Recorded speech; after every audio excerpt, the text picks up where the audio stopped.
तीन बहनों की लालची भाभी। करिश्मा, रेशमा और मनीषा तीन बहनें हैं। उनका एक भाई भी है, मयंक। मयंक अपनी बहनों को बहुत प्यार करता है, लेकिन मयंक की पत्नी सविता इस मामले में मयंक से बिल्कुल ही अलग है।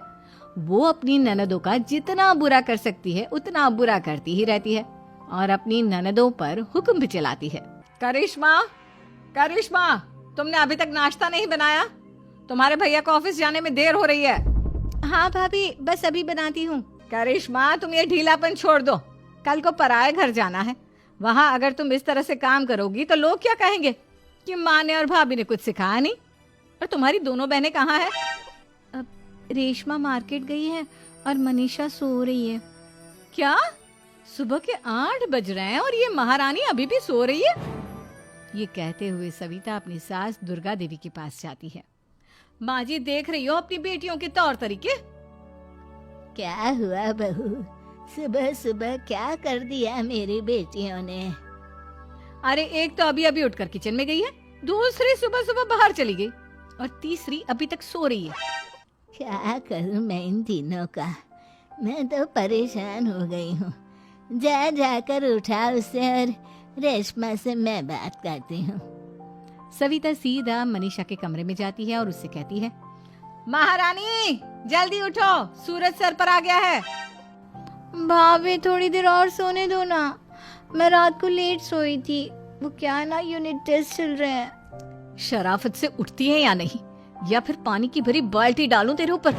नहीं नहीं भाभी, मुझे बिस्तर में नहीं नहाना, उठती हूँ मैं। मनीषा जल्दी से उठकर बाथरूम में चली जाती है। सभी आराम से बैठकर नाश्ता कर रहे होते कि तभी रेशमा बाजार से हाथ में सामान लिए आ जाती है। रेशमा को देखते ही सविता उस पर बरस पड़ती है। लो, आ गई महारानी। ऐसा भी क्या सामान लाना था जो सुबह आंख मलते ही बाजार की तरफ रवाना हो गई? भाभी, कल आप ही तो चीख रही थी कि घर का सारा सामान मुझे ही लाना पड़ता है, घर में किसी को भी किसी काम से कोई लेना देना नहीं है। अब मैं बाजार जाकर सामान ले आई तो आपको इस बात से भी तकलीफ हो रही है? देख रही हो माँ जी, अपनी बेटी की जुबान कैंची से भी तेज चलती है। और मयंक, आप तो कुछ कहेंगे नहीं अपनी लाडली बहन को। रेशमा, अपनी भाभी से ऐसे बात नहीं करते। चलो माफी मांगो। भैया, मैं क्यों माफी मांगू? आप भाभी से बोलिए ना कि हम पर कम हुक्म चलाया करे। हम इस घर की बेटियां हैं और आपकी पत्नी की ननद है, नौकरानी नहीं। लो कर लो बात। इनकी भलाई के लिए कुछ भी बोलो तो इन्हें बुरा लग जाता है। इस घर में यही इज्जत है मेरी। देख लो माँ जी, आपकी बेटी किस लहजे में मुझसे बात कर रही है। सविता वहां से चली जाती है। मयंक को बहुत गुस्सा आता है, वो भी वहां से चला जाता है। फिर करिश्मा रेशमा को समझाती है। रेशमा, तुम्हें भाभी से माफी मांग लेनी चाहिए थी ना। लेकिन दीदी, मैंने कुछ किया ही नहीं, तो मैं माफी क्यों मांगू? हाँ करिश्मा दीदी, रेशमा दीदी जैसे ही घर में आई भाभी ही उन पर चिल्ला रही थी। हाँ, मैं मानती हूँ कि गलती भाभी की थी।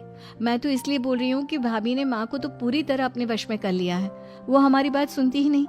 मयंक भैया हमारे लिए हमेशा खड़े रहते हैं, इसलिए उनकी बात का मान तो तुम्हें रखना चाहिए था ना। कोई फायदा नहीं दीदी, कुछ दिनों की बात और है, भाभी उन्हें भी हमारे खिलाफ भड़का देंगी। फिर वो भी माँ की तरह हमारी किसी बात का विश्वास नहीं करेंगे। इसी तरह सविता अपनी तीनों ननदों को किसी न किसी बात पर परेशान करती रहती थी। एक दिन मयंक अपनी तीनों बहनों के लिए गिफ्ट लाया। करिश्मा, ये तुम्हारे लिए हार का सेट। रेशमा, तुम्हारे लिए सुंदर सी ड्रेस। और मनीषा, तुम्हें किताबें पसंद है ना, तुम्हारे लिए किताबें लाया हूँ। थैंक यू भैया। थैंक यू भैया। थैंक यू भैया। करिश्मा, तुम्हारा नेकलेस कितना सुंदर है। ये भैया कहाँ से ले आए होंगे? मैंने भैया को 3 दिन पहले फोन पर ये डिजाइन दिखाया था और आज भैया ये ले आए। सविता तो अपनी ननदों के गिफ्ट्स देखकर जल गई और करिश्मा का नेकलेस तो उसे भी बहुत पसंद आया था। अपनी बहनों के लिए कितना अच्छा नेकलेस लेकर आए हैं, मुझे कभी कोई गिफ्ट नहीं दिया। मैं आज ही ये हार चुरा लूंगी। रात में सविता करिश्मा का हार चुरा लेती है और इसी तरह उसे अपनी ननदों की जो भी चीज अच्छी लगती वो उसे मांगती नहीं, बल्कि रात के अंधेरे में चुरा लेती। इसी तरह दिन बीतते गए और सविता ने मयंक के दिल में भी उसकी बहनों के लिए नफरत पैदा कर दी। एक दिन मयंक ने करिश्मा और रेशमा के लिए रिश्ता देखा और ये बात उसने घर में सबको बताई। माँ, करिश्मा और रेशमा के लिए बहुत अच्छा रिश्ता आया है। वो लोग कल इन्हें देखने आ रहे हैं। आप और सविता मिलकर सारी तैयारी कर लेना। ये सुनकर करिश्मा और रेशमा खुश हो जाती हैं, लेकिन सविता सोचती है, अगर इन दोनों बहनों की शादी हो गई तो घर और बाहर का काम कौन करेगा? मनीषा तो एक नंबर की कामचोर है, उससे तो किसी बात की उम्मीद लगाना ही बेकार है। मुझे इस शादी को रोकना होगा। अगले दिन सभी लड़के वालों के स्वागत की तैयारी करने में लगे होते हैं। तभी मयंक अपनी बहनों से आकर कहता है, तैयार हो गई तुम दोनों? देखो दोनों लड़के बहुत अच्छे हैं, मैं कोई कसर नहीं छोड़ना चाहता, इसलिए तुम उनके सामने अच्छे से बिहेव करना और अपनी भाभी से लड़ने मत लग जाना। करिश्मा, तुम वो नेकलेस पहन लो ना जो मैं तुम्हारे लिए लाया था। भैया मैं बहुत देर से वो नेकलेस ढूंढ रही हूँ, लेकिन मुझे मिल ही नहीं रहा। क्या तुमने नेकलेस खो दिया? तुम्हें पता भी है वो कितना महंगा था? तुम कोई काम ढंग से नहीं कर सकती। मयंक गुस्से में वहां से चला जाता है। थोड़ी देर बाद लड़के वाले भी आ जाते हैं। वो दोनों बहनों को पसंद कर लेते हैं और रिश्ता पक्का हो जाता है। लेकिन सविता के दिमाग में तो कुछ और ही खिचड़ी पक रही थी। वो पंडित जी के पास करिश्मा की कुंडली लेकर जाती है और उन्हें पैसे देकर करिश्मा की कुंडली बदलवा देती है। जब लड़के वालों के पास करिश्मा की कुंडली जाती है तो वो दुर्गा को फोन करते हैं। बहन जी, हमने करिश्मा की कुंडली अपने पंडित जी को दिखाई थी। आपकी बेटी की कुंडली नहीं बल्कि दोषों का पिटारा है। देखिए, मैं और मेरे पति इन सब बातों में बहुत विश्वास करते हैं, इसलिए हम आपकी बेटी से अपने बेटे की शादी नहीं करा सकते। इस तरह करिश्मा का रिश्ता टूट जाता है और सभी घर वालों को बहुत दुख होता है। अब कविता सोचती है, चलो करिश्मा का तो रिश्ता टूट गया, अब रेशमा का भी रिश्ता तोड़ना है। क्या करूं? अब सविता आवाज बदलकर किसी अननोन नंबर से रेशमा के होने वाले ससुराल में फोन करती है। हेलो, मैं कौन हूँ कौन नहीं ये आपके लिए जानना जरूरी नहीं। बस इतना सुन लो कि रेशमा का 2 साल से किसी के साथ अफेयर चल रहा है। बस रेशमा का रिश्ता तोड़वाने के लिए सविता का इतना कहना काफी था। अब रेशमा का भी रिश्ता टूट गया। मयंक और दुर्गा देवी ने रेशमा को खूब खरी खोटी सुनाई और उससे बार बार उस लड़के के बारे में पूछने लगी। आप दोनों मुझे क्यों परेशान कर रहे हो? अरे कोई लड़का होगा मेरी लाइफ में तो मैं बताऊंगी ना, जब कोई है ही नहीं तो कहाँ से लाऊं मैं कोई लड़का?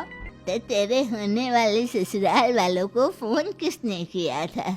माँ मैं नहीं जानती किसने फोन किया था, मैं सच कह रही हूँ। मैं तो पहले ही कह रही थी इसकी लगाम खींच कर रखो, लेकिन मेरी सुनता ही कौन है। आप चुप रहिए भाभी, ये सब आपका ही किया धरा है।